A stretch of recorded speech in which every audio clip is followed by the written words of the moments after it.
ॐ भूर्भुवः स्वाहा तत्सवितुर्वरेण्यं भर्गो देवस्य धीमहि धियो यो नः प्रचोदयात्।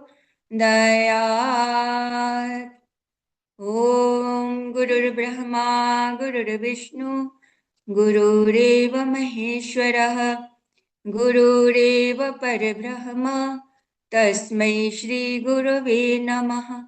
मातृवत् लाल्यत्री च पितृवत् मार्गदर्शिका नमोऽस्तु गुरुसत्तायै श्रद्धा प्रज्ञायुता च या। ॐ आयातु वरदे देवी त्रयक्षरे ब्रह्मवादिनी गायत्री छन्दसां मातः ब्रह्मयोने नमोऽस्तु ते। ओम श्री गायत्री नमः। वेद माता गायत्री की जय, देव माता गायत्री की जय, विश्व माता गायत्री की जय। सभी दिव्य शक्तियों के दिव्य संरक्षण में आज का स्वाध्याय प्रारंभ करने से पहले मैं आप लोगों को विषय बता दूं कि होली का वास्तविक स्वरूप क्या होना चाहिए। हमारे गुरुदेव के बांग में 36 नंबर में सभी पर्वों के बारे में विशेष रूप से जानकारी दी गई है।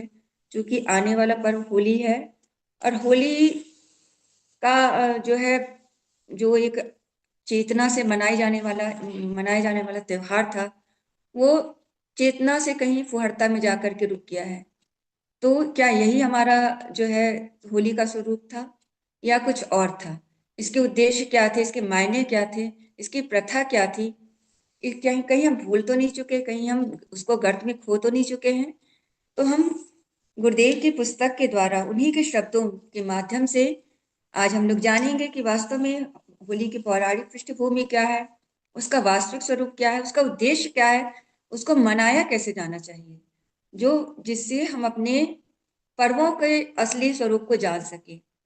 और यदि हम पर्वों के इस असली स्वरूप को ना जान पाए, उनकी जो आ चुकी कुप्रथाओं को यदि हम दूर नहीं कर पाए, तो ये हमारे लिए, हमारे गायत्री परिवार के लिए बहुत शर्मनाक स्थिति हो जाएगी। क्योंकि गुरुदेव ने हर विषय को, और कहीं हम लोग भटक न जाएं, तो हर विषय पर उन्होंने पुस्तक लिखी है। तो उनके विचारों के माध्यम से हम लोग आज चिंतन मनन करेंगे कि हम वास्तव में ये जो है होली को किस रूप में मना रहे हैं और हमें कैसे मनाना चाहिए। तो एक बार एक बेंगलोर की एक छात्रा ने सवाल किया कि बेंगलोर में क्या प्रथा हो गई है कि होटलों में, रेस्टोरेंट में सभी लोगों को बहुत होली के आने से पहले टिकट वहां पैसों के द्वारा बुक किया जाता है। और पानी का मतलब की बर्बादी, एकदम लाउड म्यूजिक बजना, सारे और जितना भी गलत हरकतें होती हो सकती है, नशा और उसमें जो है मांस मदिरा का सेवन, सब कुछ करने के लिए बाकायदा वहाँ टिकट बांटी जाती है। और वहां पर बुलाया जाता है, पैसे से टिकट कटती है और मतलब त्योहार का पूरा स्वरूप बिगाड़ करके वहां प्रस्तुत किया जाता है। तो ये क्या हमारे त्योहार का स्वरूप होना चाहिए? क्या वास्तव में हमारा होली ऐसे ही मनाया जाता था? मुझे याद है, मैं अपने बचपन की बात बताना चाहूंगी कि उस समय मैं 9th और 10th पढ़ती थी और मेरे पिताजी आरएसएस से जुड़े हुए थे। और जब वो होली के त्योहार में सारे आरएसएस के लोग आते थे, करीब 60-70 लोग इकट्ठे आते थे, और जब आते थे पूरे रास्ते में वो राष्ट्रीय गीत गाते हुए और एक दूसरे को गुलाल लगाते हुए बड़े मर्यादापूर्ण ढंग से आते थे। और मेरे घर की छत पर सारे लोग इकट्ठे होते थे और पूरा राष्ट्र देशभक्ति गीत होता था। और इतने सारे लोगों के लिए थालियों में सज के नाश्ता जाता था, जो उस समय हम लोग की परंपरा में गुजिया वगैरह है, वो सारा परसा जाता था। और बहुत शौक से वो लोग खाते हुए देशभक्ति का गीत गा के और गुलाल से मर्यादित ढंग से होली का त्योहार मनाते थे। तो उस दिन का, उस त्योहार का जो याद है वो आज तक मेरे मन में बस गई है। तो कितना अच्छा वो त्योहार मनाने का ढंग था। और हम लोग उसके त्योहार के 15 दिन तक उस चीज को याद करते रहते थे और आज तक वो याद मेरे मन में बसी हुई है, क्योंकि वो तरीका बहुत अच्छा था। तो हमारे गुरुदेव ने इन्हीं चीजों को बताने की इस पुस्तक के माध्यम से कोशिश की है। कि हमारे हम लोग होली कैसे मनाएं, उसका वास्तविक स्वरूप क्या होना चाहिए। आइए हम स्वाध्याय के माध्यम से समझें। गुरुदेव लिखते हैं, होली की पौराणिक पृष्ठभूमि। हिंदू संस्कृति में प्रचलित प्रायः समस्त उत्सवों में होलिकोत्सव का विशेष महत्व है। इसका सर्वमान्य स्वरूप केवल भारत के विभिन्न भागों में ही नहीं, बल्कि संसार के अन्य राष्ट्रों में भी किसी न किसी रूप में पाया जाता है। मूलतः इस उत्सव के दो अंग आर्य संस्कृति में पाए जाते हैं। एक है होलिका दहन और उसके साथ साथ कीचड़, कालिक और भद्दा रंग डालना, स्वांगों का प्रदर्शन करना और अश्लील, कबीर और जोगीरे गाना, तथा दूसरा अंग है वसंत का उत्सव मनाना, अबीर गुलाल जैसे नित्य रंजक रंगों को छुड़वाना और साथ ही साथ होली, फाग, झूमर, बसंत आदि रागों को गा बजाकर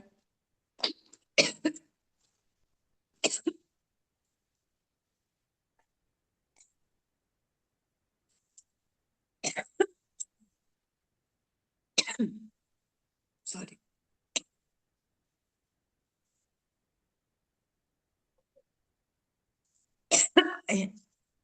आइए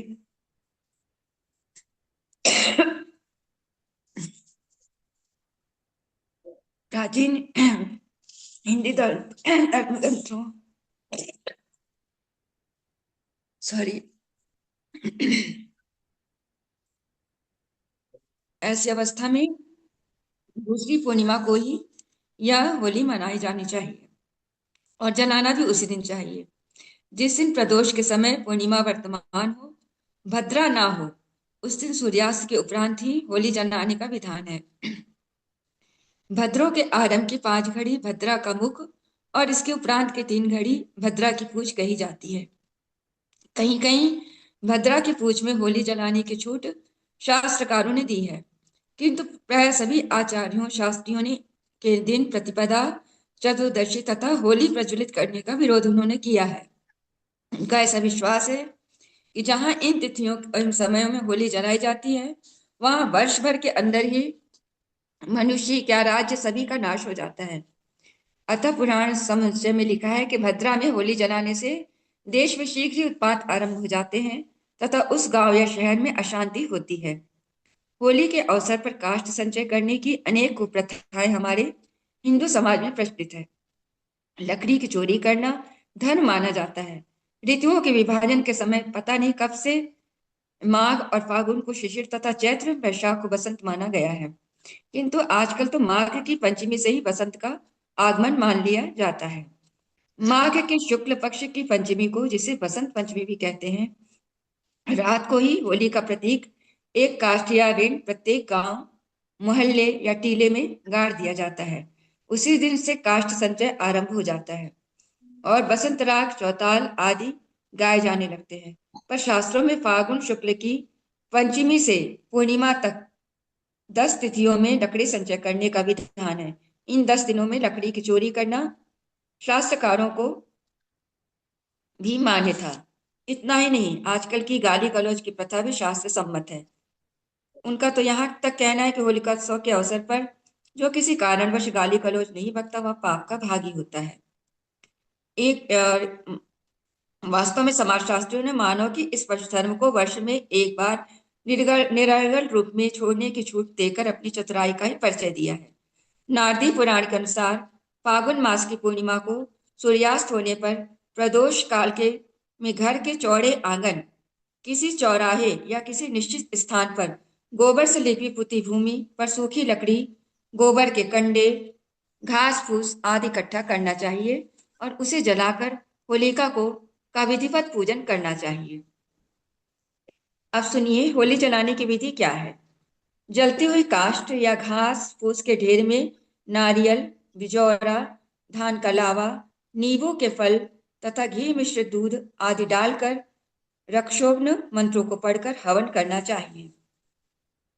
होली जलाते समय होली के शव, मतलब कि होलिका जो कहते हैं, जब होलिका जलती है तो उनके शव की पूजा एवं प्रार्थना का विधान भी शास्त्रों में है। और होली से आग की लपट निकलने पर निम्नांकित मंत्रों से किसी एक को पढ़ते हुए इसकी 3 बार परिक्रमा करनी चाहिए। अतो माम पाहि मितिन्यो मति वापत्य मात्मन आयुर्देहि यशो देहि शिशु नाम कुरु रक्षणम शत्रुणाम च क्षयम देहि। होली के पूजिता सदा। इस प्रकार होली जलाने के उपरांत सारी रात गीत वाद्य और नृत्य में व्यतीत करना चाहिए।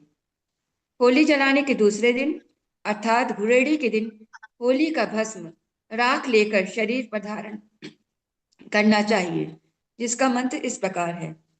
वंदितासि सुरेंद्रेण ब्रह्मणा शंकरेण च अतस्त्वं पाहि नो देवी विभूति भूति प्रदा भवेत्। इंद्र ब्रह्मा तथा शंकर द्वारा सम्मानित हे होलिके, तू मेरी रक्षा कर और यह राख हमारे सुख समृद्धि की वृद्धि करे। होली सर्वसाधारण का त्योहार है और इस दिन छोटे बड़े ऊंच नीच का भेदभाव मिटाकर सभी परस्पर हिल मिलकर इस समारोह को प्राचीन काल से ही मनाते आए हैं। होलिकोत्सव में बच्चों के आमोद प्रमोद पर विशेष रूप से जोर दिया गया है। इस अवसर पर उन्हें निशंक होकर मनमाने तौर से हंसने, बोलने, खेलने, कूदने एवं गाने बजाने की पूर्ण छूट दी गई है।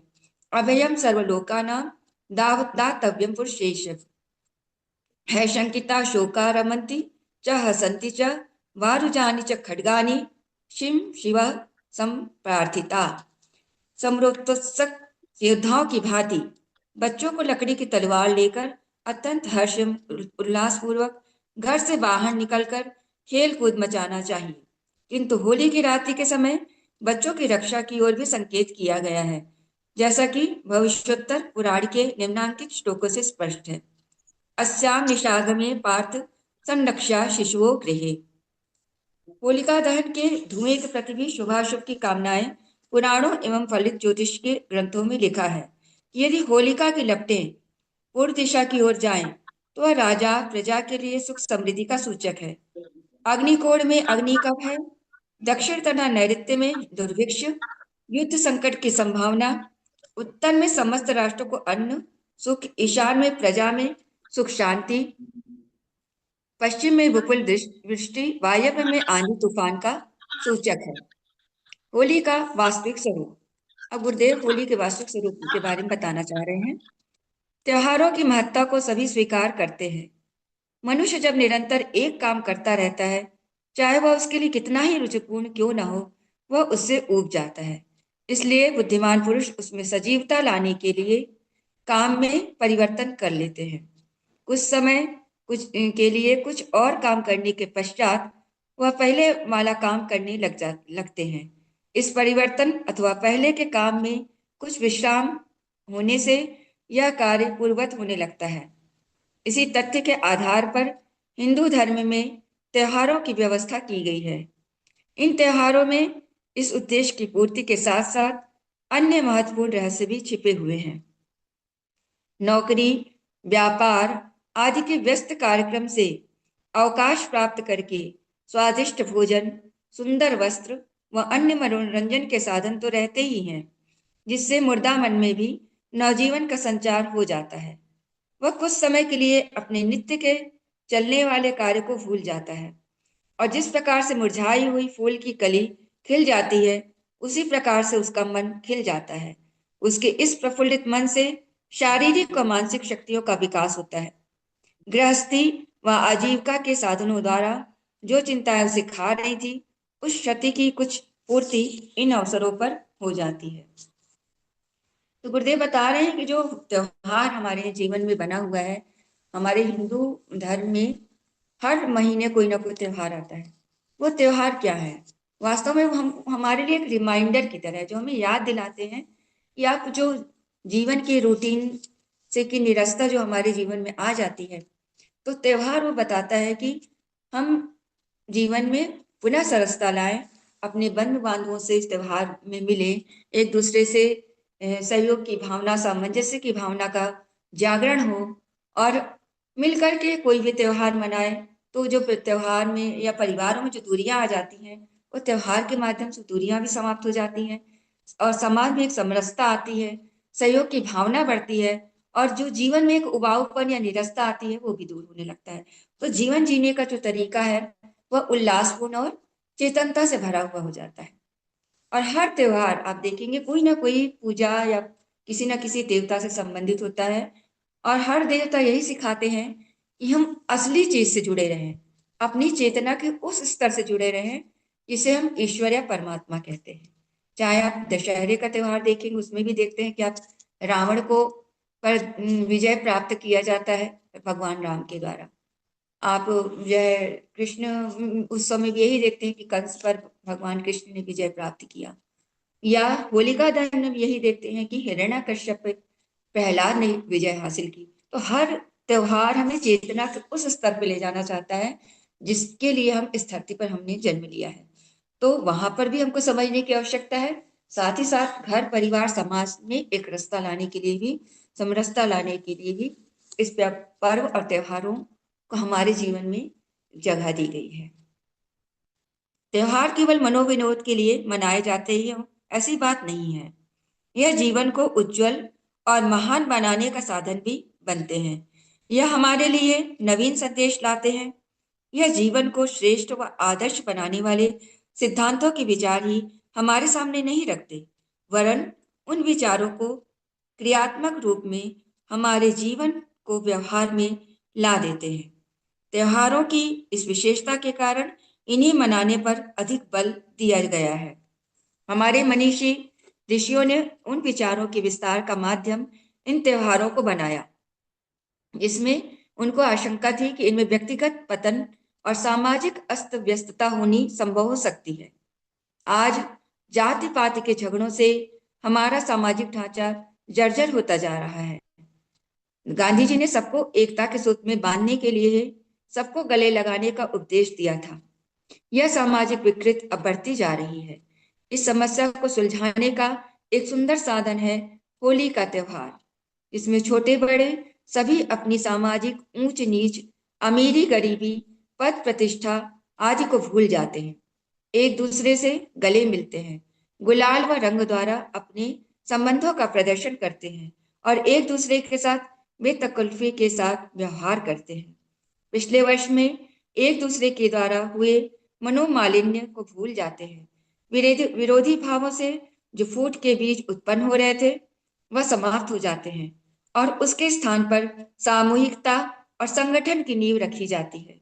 बिछड़े हुए फटे हुए हृदयों को यह त्योहार मिला देता है। इससे एक नव उल्लास उत्पन्न होता है। होली के उत्सव में एक बड़ी विशेषता यह है कि इसमें समानता के भाव आते हैं। ब्राह्मण, क्षत्रिय, वैश्य और शूद्र सब एक साथ मनोरंजन करते हैं। इसमें वर्णाश्रम धर्म की कोई मर्यादा नहीं। धर्मशास्त्रों की भी आज्ञा है कि ब्राह्मण इस दिन चांडाल को स्पर्श कर सकता है। इस दिन लोग अपने घरों की सफाई करते हैं, नालियों में से स्वयं कूड़ा कचरा निकालते हैं। होली के शुभ अवसर पर जो समानता के भावों का प्रदर्शन होता है, सामूहिक सफाई व स्वच्छता के कार्यक्रम रखने चाहिए।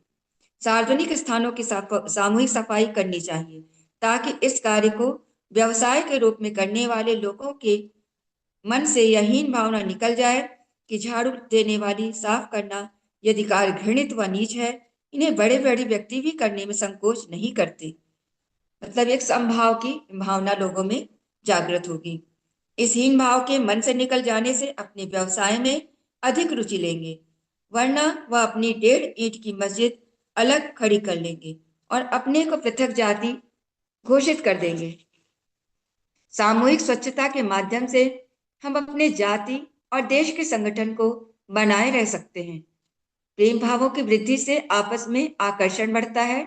यह आकर्षण ही एकता का सूत्र है। हम इस महान उद्देश्य की ओर ले जाने वाले महान त्योहार में कुछ विकृतियां भी आ गई हैं। हास परिहास इतना हो जाता है कि वह अश्लीलता का रूप धारण कर लेता है। ग्रामों में लोग फगुआ, चौताल और झूमर गाने लगते हैं और कुछ असभ्य लोग स्त्रियों को देखकर अश्लील गाने गाने लगते हैं। भावियों से अश्लीलतापूर्ण हंसी मजाक करने की एक प्रथा समाज में घुस गई है। इस अवसर पर लोग गंदी गालियां देने से भी नहीं चूकते। काम वासना की तृप्ति का एक शुभ अवसर मानते हैं। कुछ लोग मनमाने ढंग से भांग, शराब आदि का सेवन करते हैं। यह उल्लास और प्रसन्नता के माने जाने वाले साधन समाज के लिए घातक है। हंसी मजाक तो सभी करते हैं, इसके बिना तो जीवन नीरस हो जाएगा। यह शरीर रूपी पौधा सूख जाएगा। संत महात्मा और महापुरुष भी मनोविनोद करते हैं, परंतु उसमें सभ्यता टपकती रहती है। इस शुभ अवसर पर इस शुभ अवसर पर जब हमें अपने मनोभावों और चरित्र का विकास करना चाहिए, हम सामाजिक मर्यादा का उल्लंघन करके सामाजिक पाप के भागी बनते हैं। माना कि होली का उत्सव हर्ष और उल्लास के लिए आता है, परंतु अपने ऊपर नियंत्रण रखना भी सीखना चाहिए। दूसरों के हानि लाभ की ओर भी ध्यान देना चाहिए। कूड़ा करकट और गंदगी फेंकने से किसी के मूल्यवान वस्त्र खराब हो जाएंगे, इस पर विचार नहीं किया जाता। प्रायः ऐसा होता है कि होली के दिनों में यदि कोई व्यक्ति अच्छे कपड़े पहनकर जा रहा हो, तो उस पर रंग आदि जानबूझकर फेंका जाता है कि उसके वस्त्र खराब हो जाए। यह व्यवस्था बंद होनी चाहिए। हमें सभ्य पुरुषों की तरह व्यवहार करना चाहिए। हमें चाहिए कि भद्दे रंग कीचड़ से होली खेलने के स्थान पर टेशों के रंग से होली खेलें। इससे एक लाभ यह भी होता है कि चेचक की बीमारी का शमन होता है। अश्लीलता का व्यवहार बंद कर जीवन को उज्जवल बनाने वाले भजन व गीत उपदेशों का आयोजन करने चाहिए। अश्लीलता के विष वृक्ष को समाज से उखाड़ फेंकने के लिए अश्लीलता नाम की राक्षसी का कागज का पुतला बनाकर गाजे बाजे के साथ जुलूस निकालकर उस पुतले व अश्लील चित्रों व साहित्य की होली जलाई जानी चाहिए, ताकि लोग यह समझें कि इस घातक प्रथा का बहिष्कार करना चाहिए। गंदे चित्रों को घरों से हटवाने के सामूहिक प्रयत्न होने चाहिए। टोली बना बनाकर घर घर धर्म फेरी करनी चाहिए और लोगों से कामुकता का प्रदर्शन करने वाले चित्रों को हटाकर शिक्षाप्रद वेद वाक्यों को टांगने की प्रार्थना करनी चाहिए। वास्तव में होली जलाने का आधुनिक रूप यज्ञ का ही परिवर्तित रूप है। आज लोग केवल लकड़ी जलाकर ही संतुष्ट हो जाते हैं। पूर्व काल में यह सामूहिक यज्ञ का रूप था। यज्ञ की प्रथा में का लोप होने से इसका शुद्ध रूप भी विकृत हो गया है। अब हमें इसका पुनरुत्थान करना है। यह यज्ञ हमारी भारतीय संस्कृति का पिता माना गया है। समय के फेर से जो इसमें विकृति आ गई है, उसका सुधार हमें करना चाहिए। गुरुदेव बोल रहे हैं कि जो विकृतियां आ गई हैं, हमें घर घर जाकर इसका संदेश लेना चाहिए, बताना चाहिए कि यह यज्ञ था और यज्ञ का विकृत रूप जो हो गया है, उसे हमें शुद्ध करना है। घर घर में संदेश देना चाहिए। हमारे आदरणीय जितेंद्र पटेल भैया जो बलौदा बाजार के हैं, वो बहुत अच्छा से इस जन जागरूकता के कार्यक्रम को कर रहे हैं। उनसे भी हमें बहुत अच्छी सीख और प्रेरणा लेनी चाहिए। होली का संदेश: अनावश्यक और हानिकारक वस्तुओं को हटा देने और मिटा देने को हिंदू हिंदू धर्म में बहुत ही महत्वपूर्ण समझा गया है। इस दृष्टिकोण को क्रियात्मक रूप देने के लिए होली का त्योहार बनाया गया है। रास्ते में फैले हुए कांटे, शूल, झाड़ झंकाड़ मनुष्य समाज की कठिनाइयों को बढ़ाते हैं, रास्ते चलने वालों को कष्ट देते हैं। ऐसे तत्वों को ज्यों का त्यों नहीं पड़ा रहने दिया जा सकता। उनकी ओर से ना आंख चिढ़ाई जा सकती है और ना ही उपेक्षा की जा सकती है। इसलिए हर वर्ष होली पर लोग मिलजुल कर रास्तों में पड़े हुए कटीले अनावश्यक झाड़ों को बटोरते हैं और उन्हें जलाते हुए उत्सव का आनंद मनाते हैं। इसी प्रकार नाली, गड्ढे, कीचड़, धूल, कचरा आदि की सफाई करके जमी हुई गंदगी को हटाते हैं। गली मोहल्ले के कोने कोने को छान डाला जाता है और कहीं गंदगी छिपी हुई हो तो नहीं पड़ी है, ऐसा जहां होता है वहां उसे हटाकर दूर कर देते हैं। होली के त्योहार का छिपा हुआ संदेश यह है कि जमी हुई गंदगी को दूर करो, रास्ते में बिछे हुए कष्टदायक तत्वों को हटाओ, बाहर की गली मोहल्लों की गंदगी को साफ करके स्वच्छता और शुद्धता का वातावरण उत्पन्न करना आवश्यक है। अन्यथा चैत्र में ऋतु परिवर्तन के साथ साथ ये गंदगी विकृत रूप धारण करके चेचक आदि बीमारियों को और भी अधिक बढ़ावा दे सकती है। सफाई का यह बाहरी दृष्टिकोण हुआ। भीतरी सफाई करना, मानसिक दोष दुर्गुणों को हटाना भी इसी प्रकार आवश्यक है, अन्यथा अनेक भागों के असंख्य प्रकार के अनिष्ट होने की संभावना है। तो गुरुदेव बता रहे हैं कि जब सफाई व्यवस्था बना लेंगे तो चेचक की जो बीमारी, घातक बीमारी होती थी पहले और आज भी बहुत जगह देखने को मिलती है, ये बीमारी नहीं होगी और हमारे अंदर की सफाई भी होगी। अंदर की सफाई मतलब हम मानसिक रूप से अगर हम उस त्योहार के महत्व या उसके जो मर्म को समझते हैं कि हिरण्यकश्यप कौन था, प्रहलाद कौन थे, ये त्योहार मनाया क्यों जाता है, तब हमारी मानसिक विकृतियां दूर होना शुरू हो जाएगी। क्यों इसका, इस त्योहार का महत्व क्या है और इसका मनाने का उद्देश्य क्या है, जब इन सारी बातों को हम जानते हैं तब हम इस महत्व को जान पाते हैं। तो वास्तव में जो गुरुदेव बोल रहे हैं कि मानसिक और शारीरिक विकृतियों को दूर करता है, ये कैसे होता है। तो अगर हम इस कहानी के मर्म को समझें तो हिरण्यकश्यप जो एक राक्षस था, और वह राक्षस, वो उसने कहा कि उसने तो बहुत बड़ी तपस्या की। तपस्या में भगवान विष्णु से उसने वरदान मांगा कि मुझे जो है ऐसा वरदान दीजिए कि मुझे मृत्यु ना आए। तो कहाँ पर कैसे ना आए, तो उसने कुछ शर्तें रखी कि मैं जो है ना सुबह मरूं ना शाम को मरूं, और ना मैं जो है घर के अंदर मरूं ना बाहर मरूं, ना मुझे शस्त्र मारे ना अस्त्र मारे, और ना मुझे नर मारे ना पशु मारे। ऐसे उसने एक जो है वरदान मांग लिया भगवान विष्णु से। और वरदान मांगने के बाद जब उसको लगा कि अब मैं बिल्कुल मैंने मृत्यु को जीत लिया है, और उसके बाद उसने अपने आप को ही भगवान मानना शुरू कर दिया और एक निषेधाज्ञा पूरे जगह फैला दी कि सब कोई मुझे ही पूजेंगे, विष्णु को कोई नहीं पूजेगा, जो विष्णु का नाम लेगा उसको मार दिया जाएगा। अब ये अहंकार उसके अंदर, हिरण्यकश्यप के अंदर आ गया। अब उसको लगने लगा कि बस उससे बड़ा अब कोई भी नहीं है। यह बात उसके अंदर आ गई, यह हिरण्यकश्यप का अहंकार। अब जो वरदान उसने, जो ताकत उसे विष्णु से मिली थी, उसी ताकत को के विरुद्ध वो खड़ा हो गया। तो हम जब वो यह शिक्षा, ये कहानी ये शिक्षा देती है कि जिसने सब कुछ, जिसके कारण जिससे हमें सब कुछ मिला है, हमें ज्ञान मिला, हमने हमें जो है एक सिद्धि मिली, जिससे हमको आगे बढ़ने की क्षमता मिली, उसी के विरुद्ध हम जब खड़े होते हैं तो हमारा पतन कैसे होता है। तो जिसने हमें ज्ञान दिया, जिसने हमें शिक्षा दी है, हम उसके नतमस्तक रहें, हम उसका अनुग्रहित रहे कि हाँ, हमने उनसे ज्ञान प्राप्त किया है। परंतु उसके विरुद्ध खड़े होकर के अपने को ही सब कुछ मान बैठेंगे तो हमारा पतन निश्चित है। हिरण्यकश्यप की कहानी यही बताती है कि जब हिरण्यकश्यप, जिससे सब कुछ पाया, उसी के खिलाफ वह खड़ा हो गया।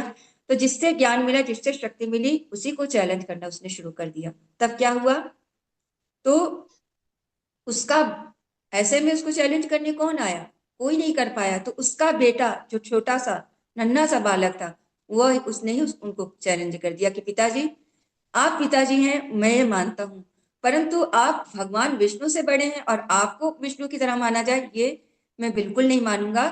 आप जो है एक राक्षसी प्रवृत्ति के व्यक्ति हैं, असत्य के साथ खड़े हैं, हिंसा के साथ खड़े हैं। मैं आपको पिता कभी भी विष्णु का के रूप में नहीं पूछ सकता हूँ, और चाहे इसके लिए मुझे कितना भी कष्ट आप दीजिए। अब हिरण्यकश्यप को लगने लगा कि मेरा बेटा ही मेरे खिलाफ खड़ा हो गया, अब क्या करूं। तो उस पिता थे, उनको लगा मैं कैसे इसकी हत्या कर सकता हूँ। तो उन्होंने अपनी बहन होलिका को बुलाया, जिसको वरदान मिला था कि वो जिसको भी लेके अग्नि में जाएगी तो वो व्यक्ति जल जाएगा, पर होलिका स्वयं निकल के बच जाएगी, वो नहीं जल सकती, ऐसा वरदान मिला था। परंतु इस कहानी ने ये शिक्षा दी कि जो सत्य के साथ खड़ा है, उसे ना आग जला सकती है, ना उसे पानी का समुद्र डुबा सकता है, ना पहाड़ के गिराने से उमर सकता है, उसे कोई भी बाहरी शक्ति नहीं नुकसान पहुंचा सकती, क्योंकि वह सत्य के साथ खड़ा है, वो विष्णु के साथ खड़ा है, वो नारायण के साथ खड़ा है।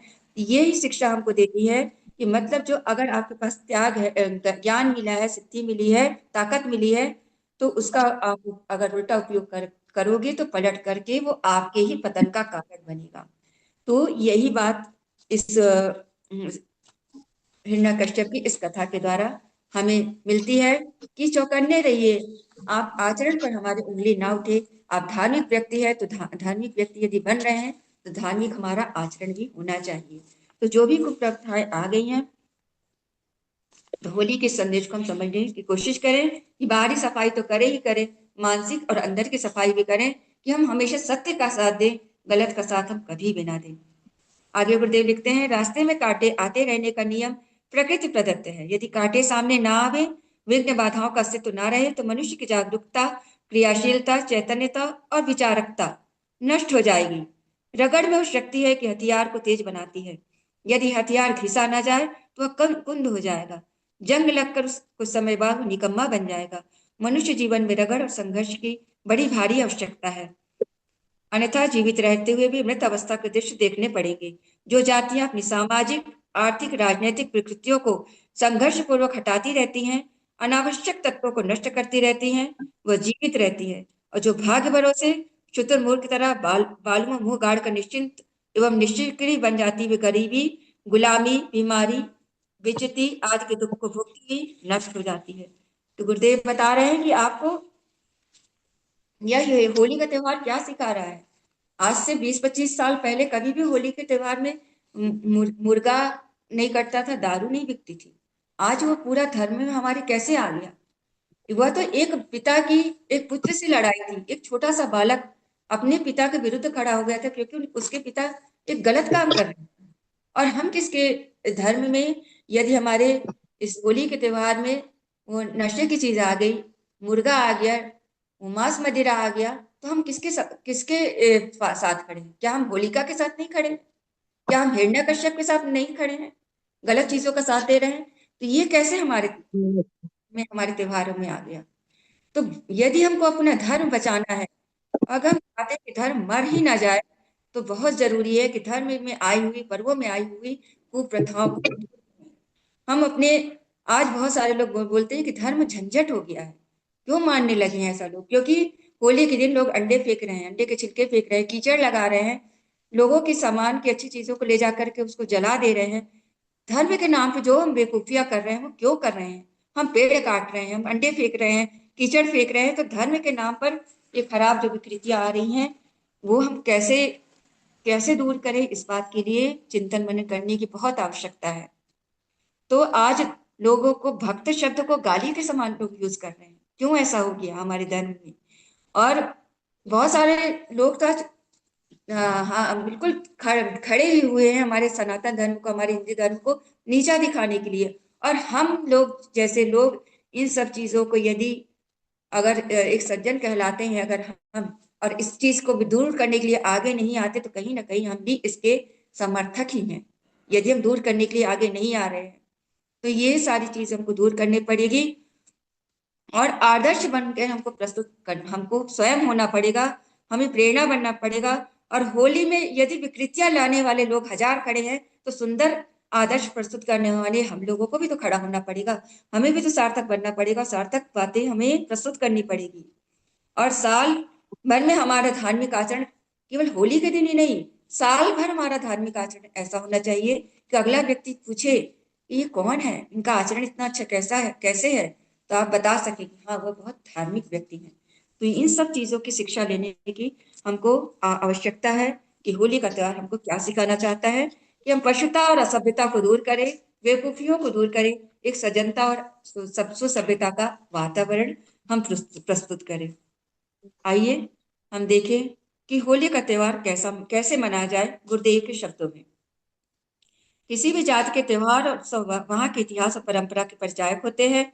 उनसे उस जाति के ओज, शौर्य और अन्य गुणों का अनुमान लगाया जा सकता है।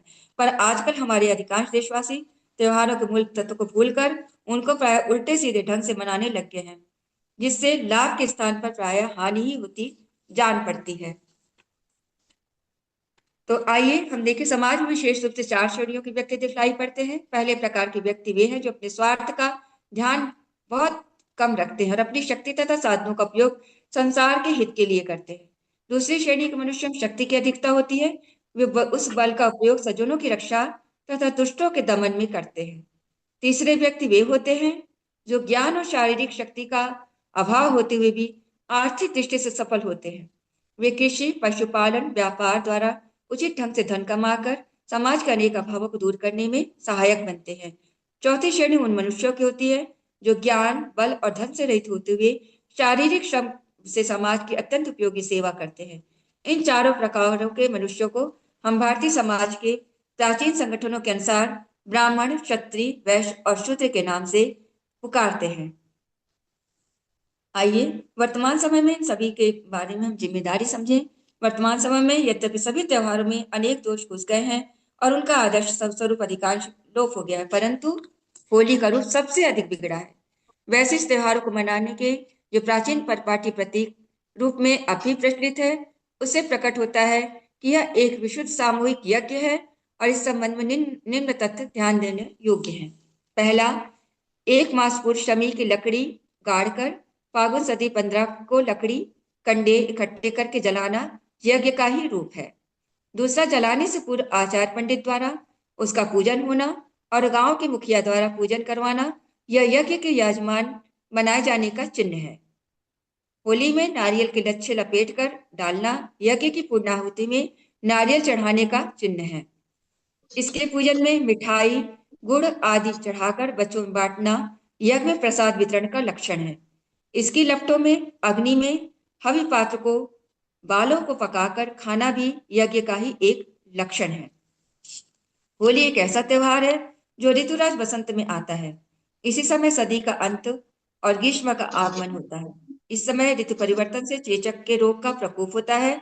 इस संक्रामक रोग से बचने के लिए पुराने समय में टेसुओं के फूलों को रंग बनाकर एक दूसरे पर डालने की प्रथा चलाई गई थी और यज्ञ की सामग्री में से इन्हीं फूलों की अधिकता रखी गई थी, जिससे वायु में उपस्थित रोग के कीटाणु नष्ट हो जाए। और पर आज उस टेसु के लाभदायक रंग के स्थान पर हानिकारक विदेशी रंगों का चटकीलेपन को पसंद किया जा रहा है। परंतु अब वह प्रथा बहुत अप्रथा विकृत हो गई है और लड़के तथा नवयुवक बुरे बुरे रंग सर्वथा अनजान और भिन्न समाज वालों पर भी डाल देते हैं, जिससे अनेक पर खून खराबी की नौबत भी आ जाती है। रंग की बजाय खून की होली दिखलाई पड़ने लगती है। यह मूर्खता की पराकाष्ठा है और ऐसे लोग त्योहार मनाने के बजाय देश और धर्म की हत्या कर देते हैं। जो होली के पूर्वजों ने एक होली को पूर्वजों ने एक सामूहिक सफाई के त्योहार के रूप में माना था, ऐसे दिवाली पर प्रत्येक व्यक्ति निजी घर की लिपाई पुताई स्वच्छता करता, उसी प्रकार होली पर समस्त ग्राम या कस्बे की सफाई का सामूहिक कार्यक्रम रखा जाता था। बसंत ऋतु में सब पेड़ों के पत्ते झड़ झड़ करके चारों ओर फैल जाते हैं। बहुत कुछ कूड़ा कबाड़ भी स्वभावतः इकट्ठा होता है। उन सब की सफाई होली में कर दी जाती थी। अब लोग उस उद्देश्य को भूलकर दूसरों पर कीचड़ धूल फेंकने और त्योहार का अंग इसी से समझने लगे हैं। इससे उल्टा लोगों का स्वास्थ्य खराब होता है और अनेक बार आंख आदि में चोट भी लग जाती है। प्राचीन समय में होली प्रेम भाव को बढ़ाने वाला त्योहार था। अगर वर्ष भर में आपस में कोई झगड़े या मनमुटाव की बात हो भी जाए तो होली के दिन उसे भुला करके और पुरानी गलतियों को क्षमा मांग करके एक दूसरे से गले मिला जाता था। वास्तव में होली का त्योहार हमारे समाज में सबसे अधिक सामूहिकता का परिचायक है। यदि इसे समझदारी के साथ मनाया जाए तो ये हमारे लिए कल्याणकारी सिद्ध हो सकता है। जिस प्रकार होली के पौराणिक उपाख्यान में बतलाया गया है कि सच्चे भक्त प्रहलाद ने असत्य और अन्याय का प्रतिरोध करके सत्य की रक्षा की थी, उसी की स्मृति में होली का त्योहार की स्थापना की गई। उसी प्रकार हम भी यदि इस वास्तविक उद्देश्य को ध्यान में रखकर होली का त्योहार मनाएं तो इस अवसर पर वर्तमान समय में होने वाली अनेक हानियों को बचाकर इस त्योहार को लोक कल्याण का एक सामूहिक साधन बना सकते हैं। होली एक सामूहिक यज्ञ है। गुरुदेव लिखते हैं यह एक सामूहिक यज्ञ है। इस दिन सभी लोग आपस में मिलकर गांव वालों के साथ लेकर के नगर के बाहर समिधा व कंडे ग्रहण इकट्ठे करके हवन सामग्री इकट्ठे करके हवन की होली करें। इसके लिए पहले से जो शमी वृक्ष खेजड़ी की लकड़ी गाड़ने की प्रथा है, उसे एक अच्छा लंबा चौड़ा और गहरा हवन कुंड खोदकर उसके बीच में खड़ा किया जाए। उसके बाद नित्य प्रति सुविधा अनुसार सब लोग मिलकर गांव के बाहर जाएं और वहां से हवन की समिधाएं पलास आम पीपल बड़ गूलर खैर आदि की लकड़ी को उपले इकट्ठे करें और उन्हें किसी सुरक्षित स्थान पर जमा करते रहें। यदि सब साथ ना जा सकें तो अपनी सुविधा अनुसार थोड़े थोड़े लोग भिन्न भिन्न समय पे भी जा सकते हैं, पर होली से पूर्व एक महीने के भीतर 4 बार सबको अवश्य सम्मिलित होकर सामूहिक रूप से समिधाएं इकट्ठी करनी चाहिए। सामूहिक रूप से जाने वालों की वेशभूषा एक सी हो और यथासंभव बसंती रंग की हो। उनके हाथों में कलावा बांधकर तिलक लगा दिया जाए और हाथ में शंख घंटा घड़ियाल और कीर्तन के साधन हो। उनके सबके पास समिधाओं को संग्रह करने के साधन जैसे कुल्हाड़ी, गैती, हंसिया, टोकरी आदि में से कोई एक वस्तु हो। गांव के बाहर जाकर सब गायत्री मंत्र का जप करते हुए हवन के उपयुक्त औषधियां और सामग्रियों का संग्रह आरंभ कर दे। क्या क्या वस्तु संग्रह करना है, यह सब लोगों को पहले से ही समझा दिया जाए। जंगल को जाते समय शंख, घंटा, घड़ियाल बजाते और कीर्तन करते हुए जाना चाहिए। बीच बीच में गायत्री परिवार के नारे और रामकृष्ण भक्त, प्रहलाद आदि के नामों का भी जय घोष करते रहना चाहिए। निश्चित समय तक संग्रह करने के पश्चात शंख बजाकर सबको एकत्रित कर लिया जाए और उन्हें अपने अपने एकत्रित सामान को व्यवस्थित ढंग से ले चलने का को कहकर कीर्तन और जय ध्वनि करते हुए अपने निश्चित स्थान पर आना चाहिए। वहीं शांति पाठ करके सबको विदा करना चाहिए। सामग्री को सुरक्षित स्थान पर रख देना चाहिए। यह सामूहिक कार्य अगर किसी कारण वश अधिक ना हो सके तो महीने में एक बार तो अवश्य हो। गांव में घर घर जाकर होलिका यज्ञ के लिए हविष्यान्न, औषधियां, मेवा, गोला, घृत, शक्कर आदि सामग्री में से कोई एक वस्तु लाने की प्रार्थना करनी चाहिए। होली की निश्चित तिथि व समय पर यज्ञ स्थल पहुंचकर कुंड व होली का पूजन विधिवत पंडित जी के द्वारा विधिवत कराना चाहिए, आचार्य के द्वारा या पंडित के द्वारा।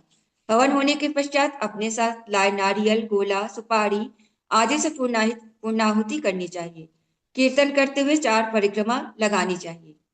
इस हवन की उठती हुई सब ज्वालाओं में अपने अपने खेतों से लाए हुए पके हुए अन्न को बालों को सेकना चाहिए। सबको प्रसाद के रूप में वितरण करके खाना चाहिए। जो अकेला खाता है पाप खाता है। अगर व्यक्तियों की संख्या अधिक हो तो एक साथ बहुत सी संख्या मिलाकर के मिला लें और सबको वितरण करके प्रसाद को बांटें। इस प्रकार इसके पश्चात होलिका के भस्म को मस्तक पर लगाएं और सत्यव्रत प्रहलाद की तरह उपासना, ईश्वर की उपासना करते हुए उन्हीं की तरह सत्यव्रत पालन का हमें व्रत लेना चाहिए। मस्तक पर गुलाल चंदन डोली लगा देना चाहिए। केसू के फूलों का रंग स्वास्थ्य के लिए लाभजनक होता है, इसलिए जहाँ पैदा ना हो वहां पर व्यापारियों से बाहर से मंगा करके इसी रंग का उपयोग करना चाहिए। और उन्होंने गुरुदेव लिखते हैं कि रात में प्रवचन वगैरह होना होना चाहिए। और इसके बाद जो भैया दूज का त्योहार भी होता है उसे भी करना चाहिए, जिससे भाई बहन में एक प्रेम व्यवहार आपस में बना रहे। और इस प्रकार से होली का उत्सव मनाना चाहिए। अब गुरुदेव लिखते हैं होलिका पर्व का महात्म बोध क्या है। होलिका पर्व सारे भारत के हर्षोल्लास का पर्व है। इसमें छोटे बड़े का भेद भुलाकर जनमानस को एकाकार होकर तरंगित होने लगता है। और यह राष्ट्रीय चेतना के जागरण का पर्व है। यहाँ जिसमें वर्ग भेद नहीं रहता, समझ साधना होते हुए भी क्लेश अशक्तता इसमें नहीं रहेगी। भ्रातृत्व के सहकार की भावना जागृत हो जाएगी। कार्य विभाजन करके कार्य किए जाएंगे। 4 वर्णों में कोई एक दूसरे को हीन नहीं मानेगा। मतलब एक तरह से जाति भेद भी की संकीर्णता भी समाप्त हो जाएगी। और होलिका दहन वाले दिन टोली बनाकर निकले, घर घर से अश्लील चित्र, अश्लील साहित्य मांगे। जो ऐसे चित्र दे उनके नाम नोट करते चले। होलिका दहन के समय दोष दहन क्रम में उन सबको होली में जलाए। होली पर चंदा हो, पूजन में चढ़ोतरी हो, उससे अच्छे वाक्चित्र खरीद कर उनके यहाँ पहुंचाएं जिनने अश्लील चित्र निकाल दिए थे। इसके लिए कुछ सद्भावनाशील संपन्नों से अलग से भी अनुदान लिया जा सकता है। होलिका दहन के दूसरे दिन सवेरे लोग धूल कीचड़ उछालते हैं। इसे सामूहिक सफाई का रूप दिया जा सकता है। मतलब उस दिन धूल कीचड़ ना उछाल करके अपने आसपास की गंदगी की सफाई करें, गंदगी की अर्थी निकालें। सामूहिक जुलूस आज से उस प्रथा को मोड़ दिया जा सकता है। ऐसे प्रयोग गांवों कस्बों में कुछ साहसी समाज सेवी आसानी से कर सकते हैं। ऐसी स्थिति ना दिखे तो केवल पर्व पूजन क्रम से ही संतोष किया जा सकता है। इस प्रकार पूर्व व्यवस्था मैंने कहा कि आप पूर्व व्यवस्था करें। होली पर्व मनाने के लिए क्या क्या व्यवस्था करनी चाहिए। उन्होंने कहा कि लिखा है कि पूजन मंच आकर्षक ढंग से बनाया जाए और स्थानीय साधनों परिस्थितियों के अनुसार पहले से रूपरेखा बना लेनी चाहिए। सामूहिक पर्व पूजन के लिए परंपरागत होलिका दहन के पूर्व सायंकाल का समय उपयुक्त रहता है। सूर्यास्त के बाद किसी निर्धारित देव स्थल पर सभी लोग एकत्रित हों। आने वाले सभी नर नारियों को यथास्थान पंक्तिबद्ध बिठलाने की व्यवस्था रहे। निम्नांकित सामान अथवा व्यवस्था पहले जुटा ले। पूजन मंच आकर्षक हो, उस पर नृसिंह भगवान का चित्र भी आवश्यक हो। मतलब हम लोग नरसिंह भगवान को बिल्कुल भूल ही चुके हैं कि वो क्यों आए थे और कैसे उन्होंने हिरण्यकश्यप, जब आदमी सोचता है कि भगवान से बड़ा मैं हो गया हूँ, तो ये कितनी बड़ी बात हो जाती कि गुरु से बड़ा कभी नहीं कोई हो सकता, ईश्वर से बड़ा कोई नहीं हो सकता।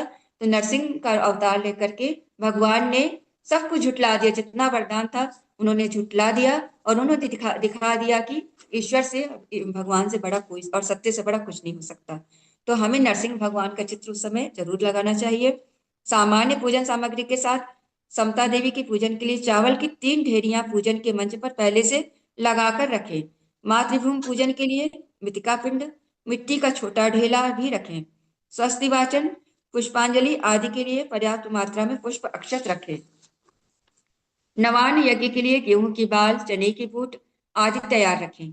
इन्हें भूनकर चीनी की गोलियां इलायची दाने के साथ मिलाकर प्रसाद को बांटा जा सकता है। क्रम व्यवस्था लिख रहे हैं, पर्व आयोजन स्थल पर सबको यथास्थान बिठाकर संगीत आदि संक्षिप्त उद्बोधन से प्रेरणाप्रद वातावरण बनाकर पर्व पूजन क्रम प्रारंभ किया जाए। सामान्य क्रम पूरा करने के पश्चात भगवान नृसिंह आवाहन करके षोडशोपचार पूजन करें। उसके बाद मातृभूमि पूजन, धारण तथा समता देवी का पूजन तथा क्षमा वर्ण करें। क्षमा वर्णी के साथ छोड़े जाने वाले दोष दुर्गुणों को कागज की पर्चियों पर लिखकर ले लें। इन्हें होली के समय दोष दहन क्रम से होली में झोंक दिया जाए। विशेष पूजन क्रम समाप्त होने पर यदि यज्ञ करने की स्थिति है तो विधिवत गायत्री यज्ञ करें। पूर्णाहुति से पहले उसी में नया अन्न भूने तथा उसकी आहुति दे। यज्ञ की अग्नि सुरक्षित रखें। होलिका दहन यज्ञाग्नि से ही कराएं। यदि यज्ञ नहीं करना है तो दीप यज्ञ करके अन्य पर्वों की तरह समापन करें। उस स्थिति में होली जलाने के समय अग्नि स्थापना मंत्र के साथ अग्नि प्रवेश कराएं। नवान्न उसी से भुने, उसकी आहुति डालें। होली में दोष दहन क्रम जरूर चलाएं। दोष लिखी हुई पर्चियों के एक साथ होली में जलाएं। अश्लील चित्र कैलेंडर एकत्रित करके उन्हें भी जलाएं। नृसिंह पूजन लिखते हैं कि नृसिंह पूजन कैसे करें। दुष्ट जनों के अन्याय और अत्याचार से पीड़ित व्यक्तियों की रक्षा और उद्धार करने के वाला व्यक्ति नृसिंह कहलाता है। हम इन बातों को जीवन में उतार कर अन्याय अत्याचार के खिलाफ आवाज उठाएं, इससे पीड़ित लोगों का उद्धार करें। इसके लिए प्रतीक में नृसिंह पूजन किया जाता है। हाथ में अक्षत पुष्प लेकर नृसिंह भगवान का आवाहन मंत्र बोले। भावना करें कि दुर्बल, साधनहीन, आदर्शवादियों के समर्थ संपन्न अनाचारियों के काल भगवान नृसिंह की चेतना यहाँ अवतरित हो रही है।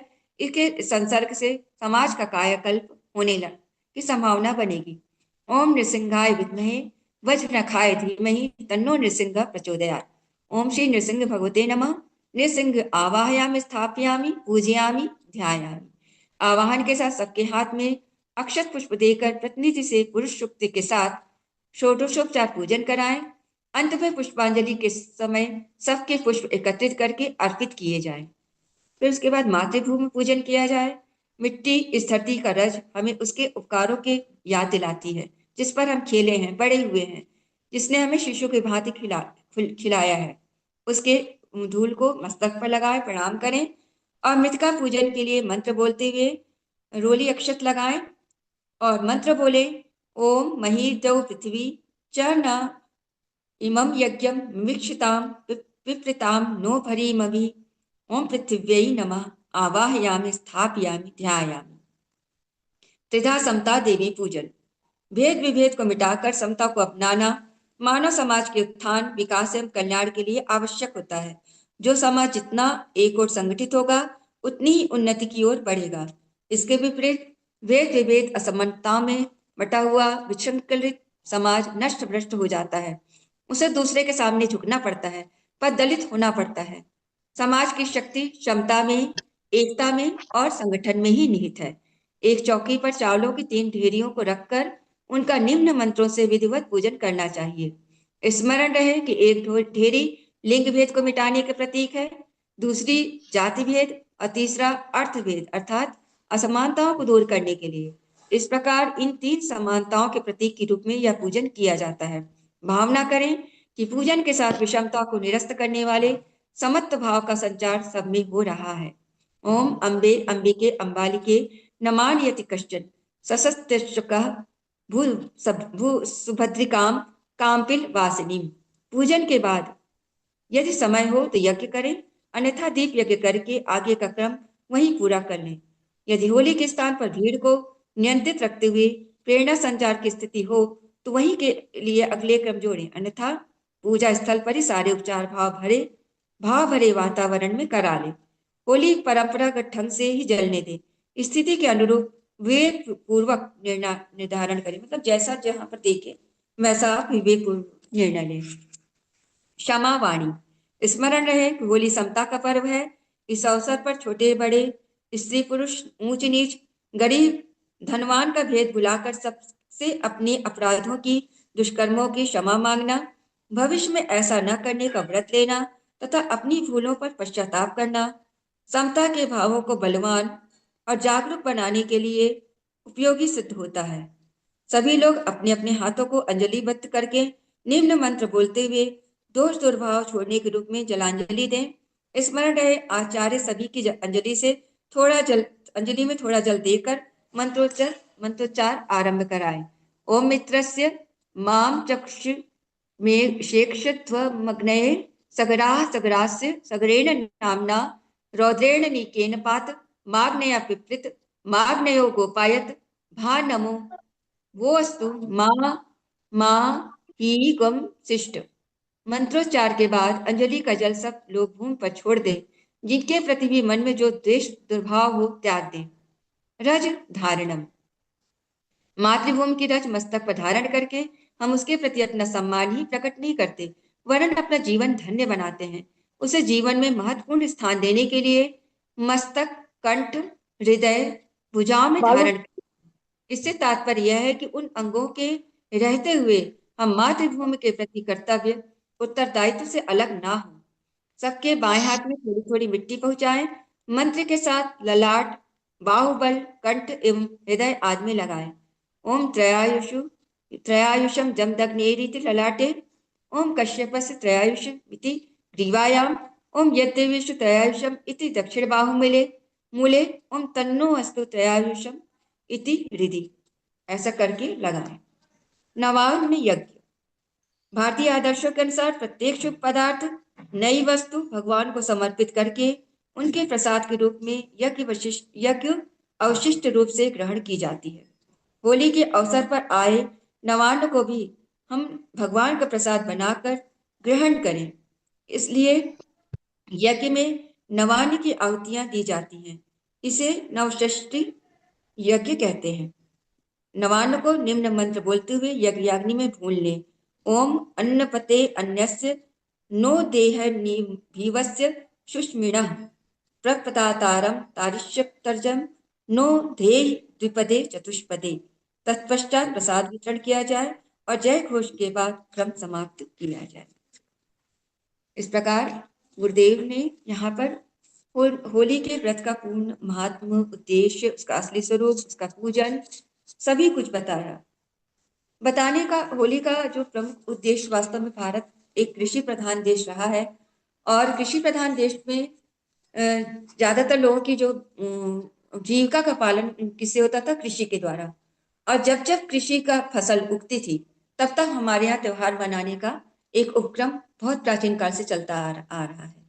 क्योंकि जब कृषक कुछ भी गहना खरीदता या जो भी कपड़े खरीदता, कुछ भी खरीदता था, परंतु उसका जब भुगतान वो तभी करता था जो बोलता था कि जब मेरे घर में फसल कटेगी तब मैं आप सबका भुगतान करूंगा।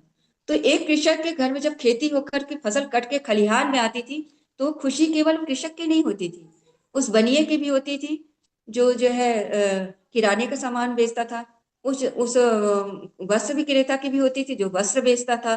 तो सभी के लिए खुशियां लेकर आता था। तो हमारे यहाँ चाहे वो दिवाली का त्योहार हो या होली का त्योहार हो, छठ का पर्व हो, सब में नया भोजन, नया अन्न खाने की प्रथा इसीलिए है तो वो हमारे कृषक वर्ग को खुशियां देता है, तो सारे समाज को खुशी देता है। इसलिए यह होली के त्योहार में श्रेष्ठ यज्ञ मतलब अन्न को संस्कारित करके खाने की प्रथा बनाई गई और बहुत ही मर्यादित ढंग से हमको होली खेलने व्रत को, होली का त्योहार मनाने का गुरुदेव ने जैसे बताया उसका हम पालन करें, अनुकरण करें। इसी के साथ ही मैं इस आज के स्वाध्याय को समाप्त करती हूँ। धन्यवाद।